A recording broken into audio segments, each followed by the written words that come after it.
ప్రతిష్టాత్మకమైన కోల్కతాలోని Eden gardens లో భారత జట్టు ఘోరంగా ఓడిపోయింది. 2 టెస్ట్ మ్యాచ్ల సిరీస్ లో భాగంగా దక్షిణాఫ్రికాతో జరిగిన మొదటి మ్యాచ్ లో భారత జట్టు రెండో ఇన్నింగ్స్ లో కేవలం 93 పరుగులు మాత్రమే చేసి ఆల్అౌట్ అయి దక్షిణాఫ్రికా చేతిలో 30 పరుగుల తేడాతో ఓటమిని చవిచూసింది. మొదటి ఇన్నింగ్స్ లో దక్షిణాఫ్రికా 159 పరుగులు చేయగా రెండో ఇన్నింగ్స్ లో 153 పరుగులు చేసింది. కెప్టెన్ బౌమా నిలబడి ఆ జట్టుని కట్టుకెక్కించడం ఈ ఆటలో విశేషంగా చెప్పవచ్చు.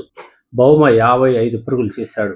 అలాగే ఇండియా సెకండ్ ఇన్నింగ్స్ లో కేవలం 93 పరుగులకు ఆల్అౌట్ కావడం కూడా ఈ రోజు ఆటలో విశేషంగా చెప్పవచ్చు. సౌత్ ఆఫ్రికా జట్టులో Rickelton 11, Markram 4, Mulder 11, Bavuma 55, De Zorzi 2, Stubbs 5, Verreynne 9, Jansen 13, Bosch 25, Harmer 7 పరుగులు చేశారు. మొత్తం 54 ఓవర్లో 10 వికెట్లు కోల్పోయి 153 పరుగులు చేశారు రెండో ఇన్నింగ్స్ లో.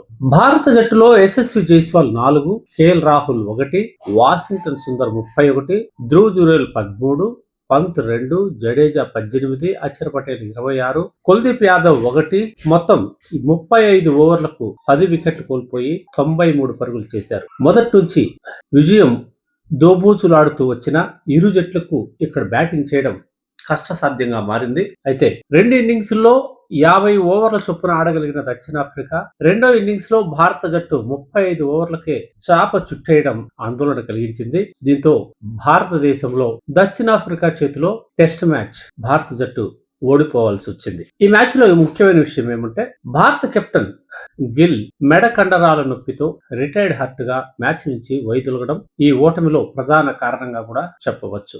దక్షిణాఫ్రికా జట్టులో హార్మర్ 4 వికెట్లు, జెన్సెన్ మహారాజ్ 2 వికెట్లు తీసుకున్నారు. భారత జట్టులో జడేజా 4 వికెట్లు, కుల్దీప్ యాదవ్ 2, సిరాజ్ 2 వికెట్లు రెండో ఇన్నింగ్స్ లో తీసుకోవడం ఈరోజు ఆటలో విశేషం. రెండో టెస్ట్ మ్యాచ్ గౌహతిలో ప్రారంభం కానుంది.